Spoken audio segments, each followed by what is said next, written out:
Kalau saya rumuskan, terma kerja ataupun term of reference untuk STFC ini adalah tertumpu kepada pertama persoalan pendidikan, menerap penerangan, education, awareness, dan terutama untuk benar-benar dapat menerangkan sebab virus ini adalah satu virus baru dan seluruh dunia masih lagi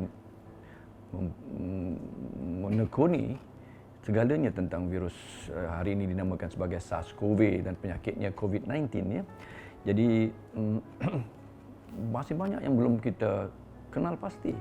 Jadi adalah mustahak untuk kami sebagai badan task force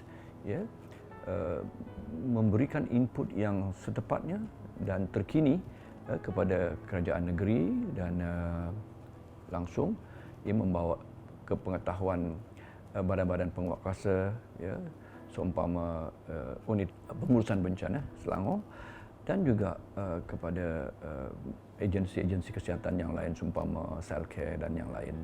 Jadi input yang pertama yang kami berikan adalah penerangan, education, dan telah pun kami siapkan dan telah pun diluncurkan, diedarkan seluas mungkin menggunakan media print, media sosial kita dengan FB, Instagram, Twitter dan sebagainya untuk penerangan itu kepada various atau kepada semua pemegang kepentingan ataupun stakeholders, contohnya pemilik perniagaan dan semua setting pasar raya, pasar basah dan semua yang melibatkan apa yang dikatakan sebagai interaksi manusia itu.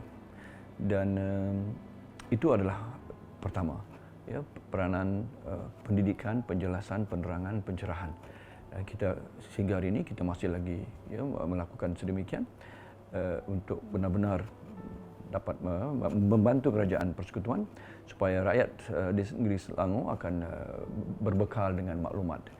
Terlalu banyak sumber-sumber yang membawa penularan berita-berita tentang sama ada virusnya dan penyakitnya yang tidak berteraskan sains dan informasi yang sebenar. Itu peranan kami. Itu pertama. Keduanya adalah untuk berdepan dengan cabaran bahawa negeri Selangor ketika itu merupakan negeri yang teratas dari sudut insiden, dari sudut case positif dan juga kerana sifatnya penyakit ini it is the epidemiologi penyakit virus ini ataupun sainsnya adalah bersendikan. Ia adalah a function of, kalau dengan izin, ia adalah satu yang terikat dengan apa yang dikatakan sebagai density, kepadatan penduduk, ataupun lebih lagi penting daripada itu adalah urbanisasi satu negeri itu. Jadi dengan itu sebuah negeri seperti seumpama Selangor yang merupakan negeri yang punya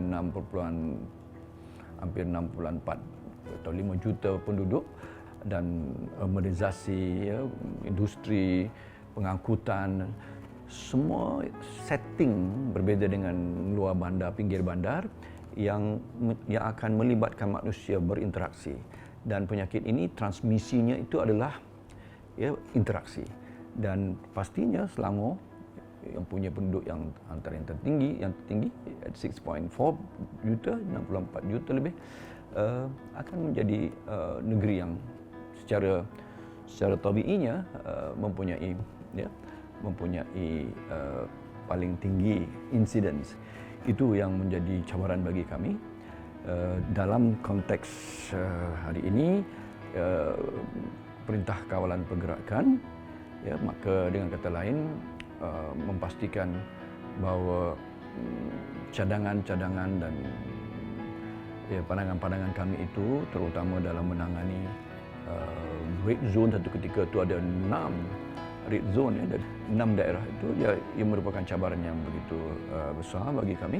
Hingga kan hari ini ya data statistiknya adalah 3 daerah dengan 1 mukim ya. So itu adalah sebagai satu kalau itu diambilkan sebagai satu proksi indikator yang successful, ia boleh kita ambil itu sebagai satu ukuran.